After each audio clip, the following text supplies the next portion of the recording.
Good morning, everybody. Welcome to this week's VIN-dow with Robert Holmeshead. Good day to you, a mid-December day to you, Bob.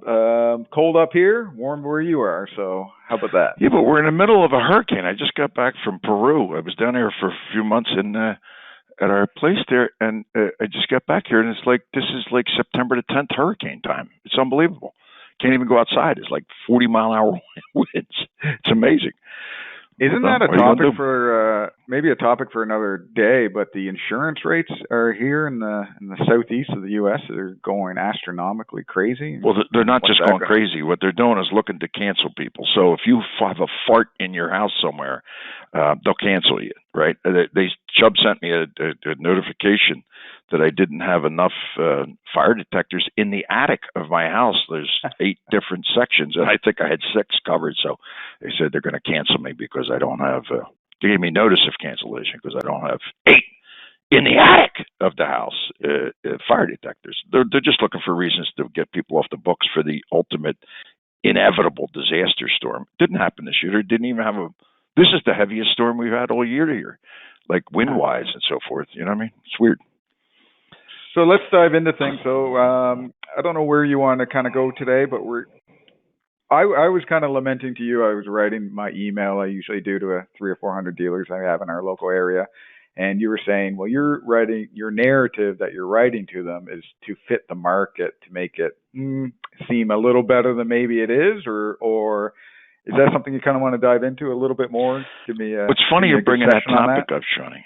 Yeah. It's funny you're bringing that topic up because a pretty smart guy. In other words, I pay attention to like what people say and things to get into their brain a little bit as to whether they're in left field or if it's just like an egocentric thing or whatever. And a guy sent me a message today asking about, something we've talked about for many decades, and that's co-validation of activity. In other words, when you see somebody else, it's what happened in the lanes for until the lanes ended. One guy asking another guy that he knows from brushing past him in the auction for 10 years, hey, what do you think of this one? Look, I pinched this one for this much. What do you think of that? Do you think that's a good buy? In other words, that's the only thing you're doing. You're not going to get out of the car. You're just co-validating whether with one of your peers that you see at the auction, like an auction rat that's there every day for decades and decades, getting their opinion of what your activity was. You see what I'm saying to you, Sean? Does that make sense? You've seen it all your life. Where hey, look at this. What do you think of that? What do you think this one will bring? Right? So that's just nothing but co-validation. This is nothing new. This is like a really old thing. Now, what's happened over the past 15 or 20 years is the co-validation occurs on social media. One person says one thing, the other one likes, the other one don't like. It stings. It's more things, and then they get some responses, and some responses are moronic, and some might even have a little thought behind them. But these things are all basic, and the only reason why everybody's glued to that, it's to waste their time. Number one, in other words, they're in a lull in conversation, or they don't want to watch their kids' little game, something. In other words, and you wind up with a constant drum beat of co-validation. So this particular instance, the guy said, what do you think would happen if people with high,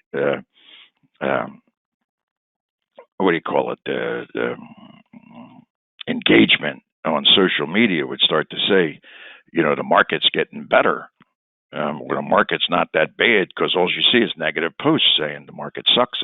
My lot's for sale. I've been in business 20 years. So these things have like a cumulative effect on the attitude of, well, if he's going out of business and we're doing this, and what are we doing? Well, I'm happy to see him go. In subliminally, you understand? In other words, nobody would ever say that. But it's human nature. Everyone gets. I would call it I shouldn't say everyone, the vast majority of humans feel better when the other person, especially in their peer group, are doing worse.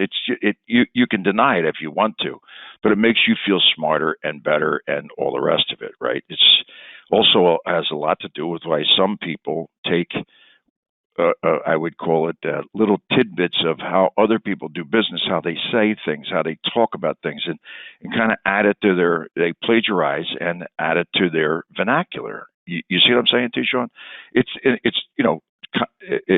emulation is the highest form of admiration. You see what I'm saying? So in other words, it's not a negative thing necessarily when someone plagiarizes. It's just basically meaning that they saw value in what you're saying or doing or how you do things, and trying to put it into their modus operandi. I mean, I've seen it for all my life. I did it myself as a kid with people that you find to be extremely successful. Al Bayless, for instance, the guy had a lot of negative things, but he did a lot of really innovative things, that little tidbits you incorporate into your modus operandi. And over time, it morphs into your own, but it's based in plagiarism. Hemingway plagiarized. Everybody plagiarizes to a certain degree. Now, what that means is when it comes to co-validation, depending on where you are in the hierarchy of respect from your peers, what you say can have an effect, with one exception. We deal in VIN numbers 100% of the time. Nothing else. Everything is related to a VIN. The BDC is related to a VIN. Everything you do is related to a VIN. The VIN has a life of its own. In other words, the market has a life of its own.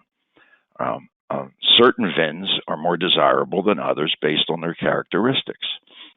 Some people thrive on bad Carfax. Some people thrive on perfect cars because they only do perfect things. And other people, and it also has something to do with their customer base and their demographic and so forth, whether it's purely schmeeking people for finance reasons and advertising cars $8,000 less than they paid for them to bring them in and do a trick on them. That's not a criticism. It's a business model based on their perceived marketplace. You see what I'm saying to you, Shawnee? And beyond that, when we talk about, the market's bad and could influence or change attitude about things based on your little bit of readership, people that pay attention to you may hate you, may like you, but do pay attention to what you're got to say. Could that have a positive effect? And from my perspective, it could, and it couldn't, but it definitely wouldn't, because basically you're pimping your credibility. You follow me? And what that means is if you did it once and it did have an effect, ultimately you no longer have credibility because you said you caught a fish and you didn't. You see what I'm saying to you? So this also gets broken down into another category. Go ahead, Shawnee. I don't want to lose this thought, though. Let me just blabber this first. You follow me? Yeah. And then when you talk about the commodity value of a VIN, how much it's worth, then you got to break it into other categories. At what price range? In other words, in what brands? Are you talking about a $300,000 car? Are you talking about a $100,000 car? Are you talking about an $80,000 car? Are you talking about only Mercedes? You're only talking about EVs. You're talking about junk. You're talking about bad Carfax cars that have a $15,000 less value. It's a normal one's worth $45,000. This one's worth $30,000. How are you going to sell it? So then you got to think about how those cars are reacting in the marketplace at the moment, right? So you can't do these blanket evaluations of how the market is. No, you gotta. Nobody has to do anything. When I say you gotta, I think it's smart to break it down to actually understand what category are you talking about. Are you talking about 15G and under? Are you talking about foreign domestic? Are you talking about trucks? Are you talking about what? What is it you're talking about?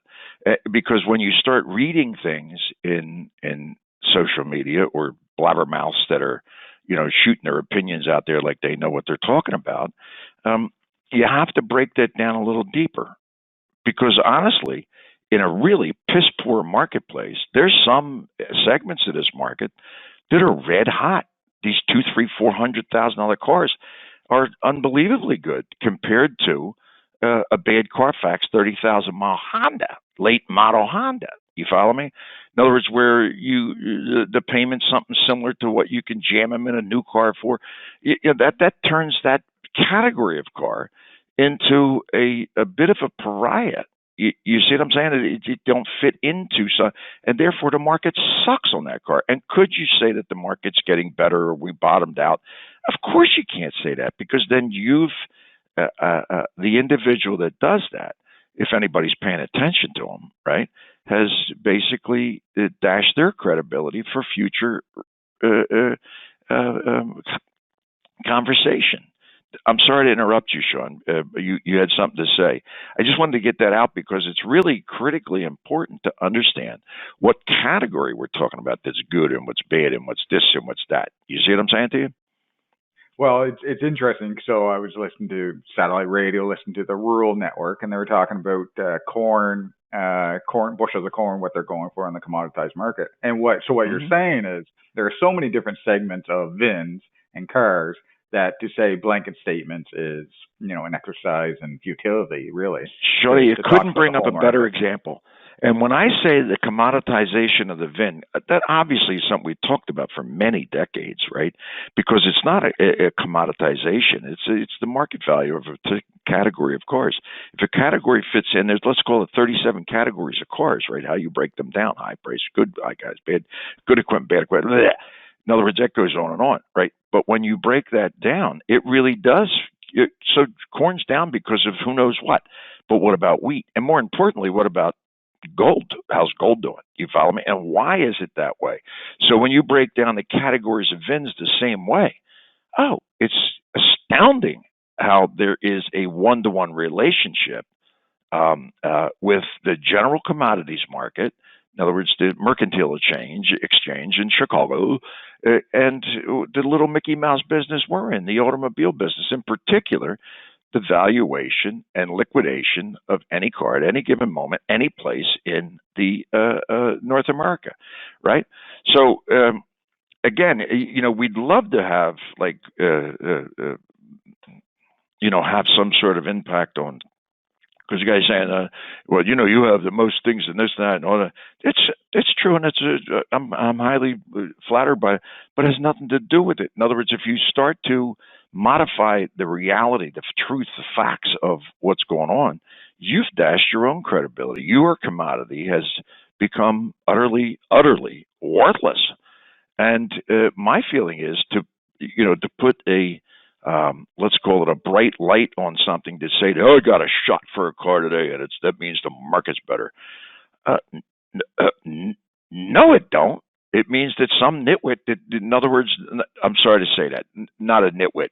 Somebody has a better market for that car. Could be export. It could be, they smashed somebody in a car. They got a total check, and they got to get the exact car, and they can make a profit no matter what. So you can't do the mincemeat thing as to why things happen and what they're. The generalities of the market, in my estimation, suck. In other words, there's plenty of people logged in. We still get 400 or 500 people logged in at a given point in time in a sale, but the vast majority are sitting there watching to see what's actually happening.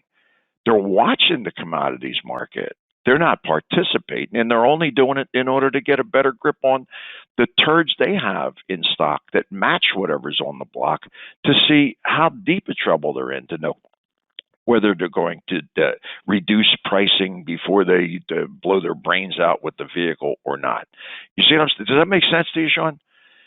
Yeah, I love the market. I mean, we get to be commodities traders every single. Well, I run a marketplace, so I get to really do it on a daily basis and watch how people like the buy here, pay here guys. I'd say they're having a fantastic fourth quarter. So it's interesting. And it depends on whether you're rural or if you're urban, and it depends to a certain degree. There's not that much regionality when it comes to the wholesale market, only because everybody has access to every market based on simulcast or velocicast or whatever you want to call it, right? Depending on what your brand, your inclination is. And then it's a cost of including the transportation. That means that we're selling a car in Philadelphia to Denver, Colorado, to that market. So, the idea that there used to be regionals pricing, it's absolute bullshit. It's almost impossible to see a direct relation. Well, EVs bring more money in. Here's the deal. No, they don't.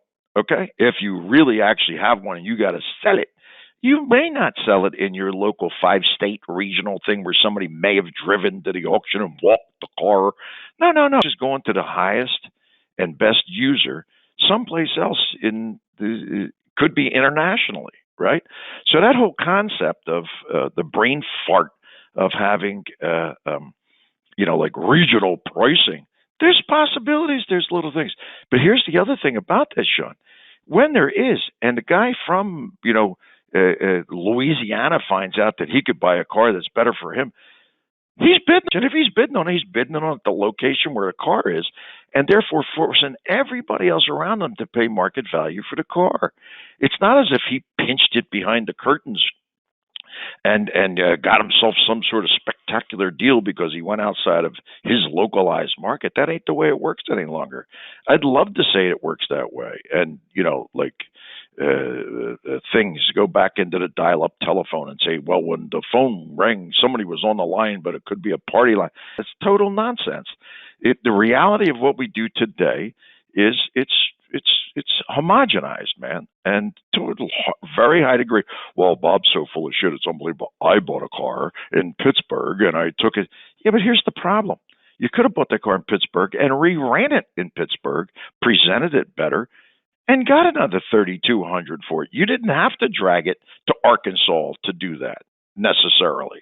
You see what I'm saying to you, Sean? So it's the interpretation of facts that can really, truly confound and confuse people and take them in a direction that's kind of really weird, man. But it's normal.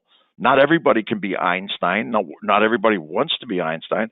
And very few people take 13 seconds to truly, let's call it, extract the facts and analyze them piece by piece, premise by premise, to come to a valid conclusion as to what's going on. Does that make any sense to you, Shawnee, me boy? Yes, and very much appreciated. Thank you, Bob. Thank you, brother.